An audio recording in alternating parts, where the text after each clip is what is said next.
Welcome to another Mixing with Mike mixing tip on stereo. What is stereo? Now, stereo is actually this very confusing thing. It goes back all the way to the 60s in terms of actual stereo recordings. There were actually stereo recordings that go back prior to that. And in the early days of stereo recording, what many engineers and producers would do and artists would do at that time is they would record, the band all the way over on one speaker, and then they would have the vocalist all the way over on the other. And you saw that with some of the early Beatles records. And but these recordings later started to become more blended. The mixes and the signals were actually spread out more across the speakers, because what they realized is when this transmitted over mono radio stations, there was a certain signal loss, or certain things might disappear if somebody's left speaker didn't exist, things like that. So the sum to mono started to become an issue. And what they found is by putting a signal pan center, that it would actually come through a bit more clearly.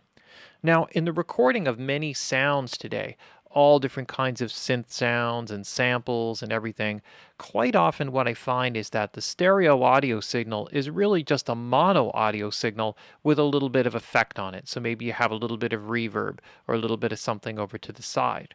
Or sometimes you get a synth that really sounds mostly like it's a big blob in the middle of the speakers. So this is what I would call big mono. It's not really stereo, and the signal doesn't really spread out a lot. So you got this image, this big blob right in the middle of your speakers, but you're not really getting a lot of stereo movement.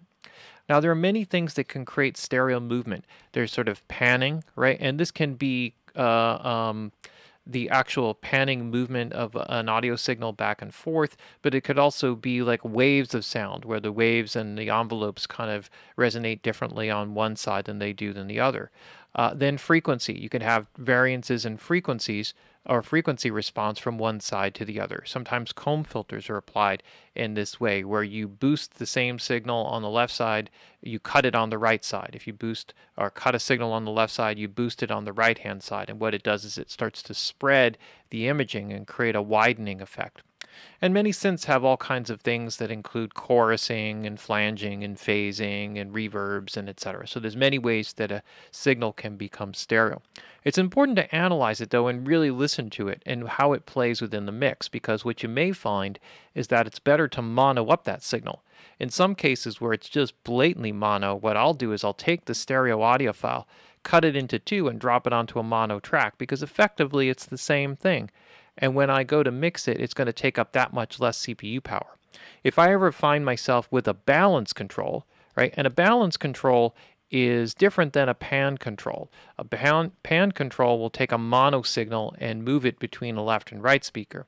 So that's a mono signal going into a stereo field, and it will have a specific placement somewhere in that left-right spectrum.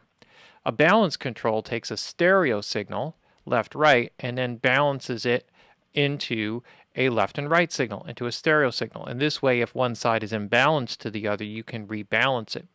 But you can also take this and you can skew the balance so the signal starts to mono and move to one side. Or you get like you just narrow up the stereo field of the sound. And in this case, it actually might be better to just start with it mono and kind of build your own effects and stereo-ness from that. Sometimes shrinking down the size of things opened up space for more important things in a mix.